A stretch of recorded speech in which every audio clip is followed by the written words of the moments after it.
మీరు 70 కేజీలు బరువు ఉంటే 700 గ్రాములు ఫ్రూట్స్ తినాలి. 60 కేజీలు ఉంటే 600 గ్రాములు తినాలి. 50 కేజీలు ఉంటే 500 గ్రాములు ఫ్రూట్స్ తినాలి. తూకం అన్నమాట. తర్వాత షుగర్ ఉన్న వాళ్ళకి షుగర్ తగ్గే వరకు. తర్వాత 11:30 ఆ టైంకి 4 రకాల ఆకుకూరలు కొద్దిగా వేసుకొని మిక్సీ చేసేసి నిమ్మరసం పిండుకొని ఒక కప్లో తీసుకొని చెంచాతో తినాలి. అది మందు షుగర్ తగ్గడానికి. కొత్తిమీర, రోజు కొత్తిమీర ఉండాలి తప్పకుండా. కొత్తిమీర, పాలకూర, తోటకూర, ఏ ఆకుకూర అయితే ఆకుకూర 5 రకాలు.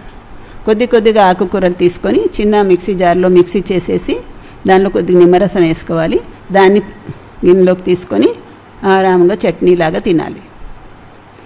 తర్వాత 1 గంటకో ఎప్పుడో భోజనం చేయండి. షుగర్ ఉన్న వాళ్ళకి చెప్తున్నా. ఆ భోజనంలో మీరు ఏమైనా తినచ్చు, కానీ షుగర్ తగ్గే వరకు మాత్రం చిరుధాన్యాలు, జొన్న రొట్టి మాత్రమే తినాలి. గోధుమలు, బియ్యం తినకూడదు షుగర్ తగ్గాలంటే. షుగర్ తగ్గే వరకు అలా తినండి. ఈ జిహ్వా చాపల్యాన్ని కంట్రోల్ చేయకుండా ఏది రాదు, ఆరోగ్యం రాదు.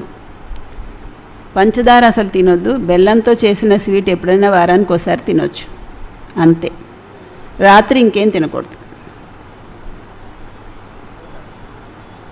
అర్థమైంది? రాత్రి ఏం తినకూడదు, ఏం అవ్వదు. అలాగా చాలామందికి బాబా పిల్లలకి కూడా తగ్గినాయి. శివలీల అక్కకి చాలా హై లెవెల్ షుగర్ వచ్చేసింది ఇల్లు కట్టడం టెన్షన్లో. కానీ ఆమె ఈ సిస్టంతోనే తగ్గించుకున్నారు. దాంతో తనకి ఆర్థరైటిస్, షుగరు అన్నీ కంట్రోల్ అయినాయి. ఇప్పుడు మన దగ్గర కూడా అక్కయ్యలు, మీరు 3 సార్లు తింటున్నారనుకోండి, ముందు ఏంటంటే రాత్రిపూట మానేయండి. పొద్దున ఫ్రూట్స్ తినండి, మధ్యాహ్నం భోంచేయండి. ఈరోజు భోంచేసిన దానికి రేపు భోంచేసేదానికి 18 గంటలు గ్యాప్ ఉండాలి. గ్యాప్ ఉంటే రాత్రి పడుకున్నప్పుడు చేసే ఉపవాసము శరీరంలో ఉండే టాక్సిన్స్ని, అంటే మలినాల్ని క్లీన్ చేస్తుంది. మెలకువ వచ్చిన తర్వాత చేసే ఉపవాసము శరీరంలో ఉండే రోగాల్ని సరిచేస్తుంది. క్లీనింగ్, హీలింగ్ అంటారు. రాత్రిపూట ఉపవాసం క్లీనింగ్ చేస్తుంది, టాక్సిన్స్ని క్లీన్ చేస్తుంది. నిద్ర లేచిన తర్వాత చేసే ఉపవాసం హీలింగ్ అంటే రోగాల్ని నయం చేస్తుంది. నాకు ఈ కాలు మీద చిన్న కంతి ఉంది, ఎన్ని సంవత్సరాల నుంచి ఉంది. డాక్టర్ దగ్గర వెళ్తే వెంటనే కట్ చేసి తీసేస్తాడు. నాకు అలా డాక్టర్తో కట్ చేయించుకోవడం ఇష్టం లే. ఏదో ఒకటి చేసి నేను దాన్ని అట్లనే తగ్గించాలి, కానీ నేను డాక్టర్ దగ్గర పోనని అలా కూర్చున్నా. చేస్తున్నా చాలా ప్రయోగాలు, తగ్గుతుంది గ్యారంటీగా. నాకు ఆ నిశ్చయం ఉంది. అలాగా ముందు ఒక పూట భోజనం రాత్రిది మానేసి చూడండి. ఉదయం షుగర్ ఉన్నవాళ్ళు, షుగర్ లేదనుకోండి, ఉదయం ఫ్రూట్స్, మధ్యాహ్నం భోజనం చేసి సాయంకాలం మానేయండి ఒక 6 నెలల పాటు. ఆ 6 నెలల తర్వాత ఉదయం కూడా మానేయండి. మానేసి ఆ ఫ్రూట్స్ ఏదో భోజనానికి ముందే తినండి, భోజనానికి ముందే. అలా తినడం వల్ల ఈ భోజనం చేసే వరకు, ఆ భోజనం చేసిన తర్వాత అంత ఉపవాసమే. ఒక 3 గంటలో 4 గంటలో భోజనం చేసే టైం అని అనుకోవాలి. ఎందుకంటే తినడానికి గంటే పట్టినా అరగడానికి 3 గంటలు పడుతుంది. అది మళ్ళీ ఎనర్జీలోకి మారి శరీరానికి అందడానికి కూడా టైం పడుతుంది. అయితే కూడా 24 అవర్స్లో 24 గంటల్లో 2 గంటలు, 1 గంట భోజనానికి తీసుకుంటే 23 అవర్స్లో 3 అవర్స్ డైజెషన్కి తీసుకుంటే, 3 గంటలు డైజెషన్కి తీసుకుంటే 20 అవర్స్ ఉపవాసం, 20 గంటలు ఉపవాసం. అది ఎంత బాగా మీ శరీరాన్ని క్లీన్ చేస్తుందంటే ఇంకా మామూలుగా కాదు. దానికి ఒక అవకాశం ఇచ్చి చూడండి. మీ శరీరాన్ని బాగు చేస్తుంది, దానికదే బాగు చేస్తుంది. మీరు ఎవరి దగ్గర పరిగెట్టక్కర్లేదు. అర్థమవుతుందా? ఎవరి దగ్గర వెళ్ళొద్దు. మీ శరీరాన్ని బాగు చేస్తుంది. ఎగిరే పక్షిలాగా మనము బాబా దగ్గరికి వెళ్ళిపోవాలి అంటే తప్పనిసరిగా ఇదొక్కటే విధానం. మన సెంటర్లో అక్కయ్యలు చాలామంది ఈ 1 టైం మీల్ చేస్తున్నారు. 20 మంది మన అక్కయ్యలు కూడా కొంతమంది వాళ్ళ ఇష్టం, చేస్తే చేస్తారు, లేకపోతే లేదు. మేమేం చేస్తాం? నాకైతే ఎప్పుడు ఉంటుంది, నా శరీరం కోసం బాబా ఇంట్లో ఏం ఖర్చు అవ్వకూడదని. భక్తి మార్గంలో కూడా ఏం చెప్పారంటే ఏకభుక్తం మహాయోగి, ద్విభుక్తం భోగి. ఒకసారి తింటే యోగి, 2 సార్లు తింటే భోగి, 3 సార్లు తింటే రోగి. మీరేం అవ్వాలనుకుంటే అవ్వండి, మీ ఇష్టం. కళ్ళు తెరవండి, ఆరోగ్యంగా జీవించండి.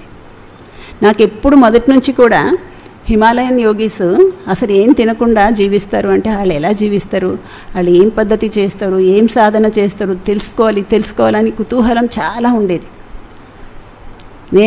నాకు ఆరోగ్యం విషయంలో ఇంగ్లీష్ మందులు వాడకుండా ఏదైనా ఇంకా వేరే విధానంలో, సహజ విధానంలో శరీరాన్ని ఆరోగ్యంగా నిలబెట్టుకునే విధానం ఉంటే అది చెయ్యాలని చాలా ఇంట్రెస్ట్ ఉంటుంది, ఇష్టం ఉంటుంది అన్నమాట.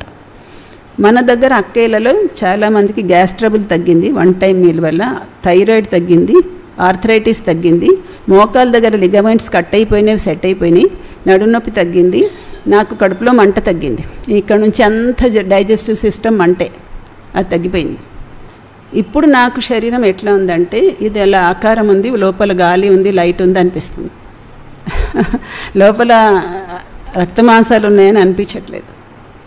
మీరందరూ కూడా అంత ఆరోగ్యంగా ఉండాలని భావన ఉంది కాబట్టి మీకు చెప్తున్నాను. దయచేసి మీకు ఇచ్చిన తనువుని జాగ్రత్తగా సంపాదించుకోండి. మీ ధనాన్ని రోగాలకి నష్టం చేయకండి. ఈశ్వరీయ సేవలో సఫలం చేయండి. ఉందే మన దగ్గర కొద్దిగా ధనం, ఆ కొద్ది ధనాన్ని రోగాలకు లక్షలు తగలెడితే ఇంక బాబా సేవలు ఏం పెడతాం కదా. అందుకని ఆ పరిస్థితి రాకూడదు మనకి.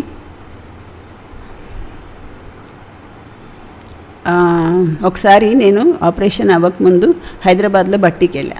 అక్కడ బ్రిజ్మోహన్ భాయ్ అన్నారు, అప్పుడు నా దగ్గర ఒక 80,000 ఉంటే నావే అని దాచిపెట్టుకున్నా. ఎందుకు అంటే నాకు ఆపరేషన్ అయితే కావాలి కదా అని. బ్రిజ్మోహన్ భాయ్ బట్టీలో చెప్పారు, కొంతమంది అలా హార్ట్ ఆపరేషన్, నాకు హార్ట్ ప్రాబ్లం ఉంది, నాకు ఆపరేషన్ అయితే డబ్బులు కావాలి కదా అని దాచిపెట్టుకుంటారు, దాచిపెట్టుకుంటే నిజంగానే ఆపరేషన్ అవుతుంది అని చెప్పారు. అంటే సరే ఇంకెందుకులే అని ఆ డబ్బులు బాబా ఇల్లు కట్టడంలో ఖర్చు పెట్టేశా.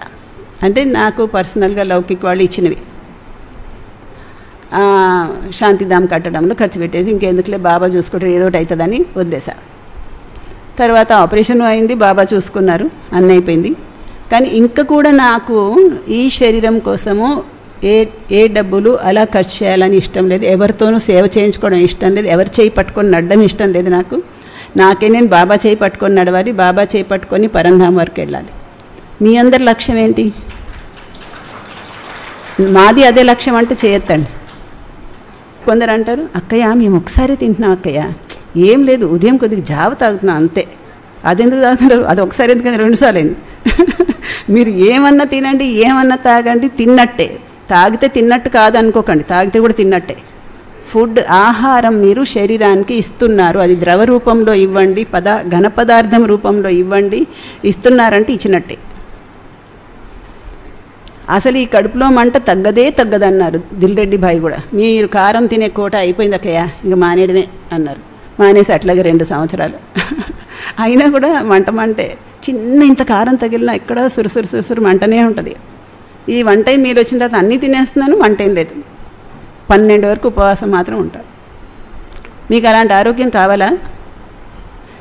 ఖర్చు తగ్గుతుంది, ఆరోగ్యం వస్తుంది, హ్యాపీగా డబల్ లైట్గా ఉంటారు. ఇంకేం కావాలి మీకు? ఇదేదో చాలా గొప్ప త్యాగం అనుకుంటున్నారు మీరు. మనస్సులో పాతవి గుడ్డి నమ్మకాలు ఉన్నాయి కదా, తినకపోతే నీరసం వస్తుంది, తింటే బలం వస్తుంది. ఈ గుడ్డి నమ్మకాన్ని ముందు తీసుకెళ్ళి గోదావరిలో పడేయండి. తింటే బలం వస్తుంది, తినకపోతే నీరసం వస్తుంది అనేది గుడ్డి నమ్మకం. ఈ గుడ్డి నమ్మకాన్ని మూటగట్టి ఎక్కడ పడేయాలి? కార్తీక మాసం వస్తుంది, గోదావరిలో వేసేయండి. కార్తీక మాసంలో మొదలు పెట్టండి. ఏం చేస్తారు మీరందరూ? ఆరోగ్యం బాగలేని వాళ్ళు కదా, బాగున్న వాళ్ళు కూడా అదే చేయాలి. నాకేం మేజర్ కంప్లైంట్ లేదు, అయితే కూడా నేను చేస్తున్నా. నేను మంచాన్ని పడకూడదు, ఎవరు నా చేయి పట్టుకొని నడిపించకూడదని, ఎవరు నాకేం సేవ చేయకూడదు, నేనే చేయాలి. ఫస్ట్ నుంచి నేను నిర్ణయించుకుంది, చెప్పింది అదే.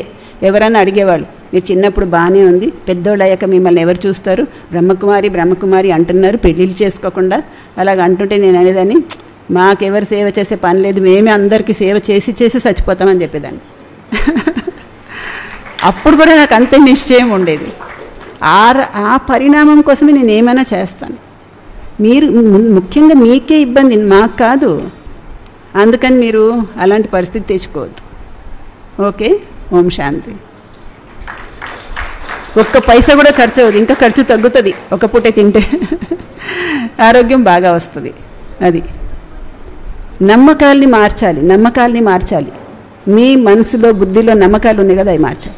ఫస్ట్లో కొద్దిగా మన పొట్ట ఘర్షణ పెడుతుంది, ఇటు మార్చినట్టు చేస్తుంది. అయితే కూడా ఓర్పుగా దాన్ని అలాగే మెయింటైన్ చెయ్యాలి. మనం ఏమనుకున్న ఆ విధానంలో పోవాలి. తర్వాత అలవాటు అయిపోతుంది, ఏమవ్వదు. మూడు అయితే కూడా తినకపోయినా ఏమవ్వదు, 4 అయితే కూడా తినకపోయినా ఏమవ్వదు. అది ఓం శాంతి. చాలామందికి చాలా కంప్లైంట్స్ తగ్గినాయి. మీకు కూడా మేజర్ కంప్లైంట్స్, మైనర్ కంప్లైంట్స్ అన్నీ తగ్గుతాయి. అందుకే నేను వేరే ఏ వైద్యాల జోలికి వెళ్ళను. ఇది నాకు ఫైనల్గా డిసైడ్ అయిపోయిన ప్రాసెస్ అన్నమాట, ప్రొసీజర్, పద్ధతి. దీనిలో మీరు కూడా నడవండి. మేమందరు చేసి అనుభవం తెచ్చుకొని చెప్తున్నాం. నీరసం వచ్చేస్తుంది అన్న అనుమానం ఉంటే మీకు వస్తుంది తప్పకుండా. పిలుస్తున్నారు అన్నమాట రమ్మని. అలా చేస్తే నీరసం వస్తుందని మీరు అనుకుంటున్నారు, ప్రోగ్రామ్ ఇస్తున్నారంటే రమ్మని పిలుస్తున్నారు. రాదు అనుకుంటే రాదు.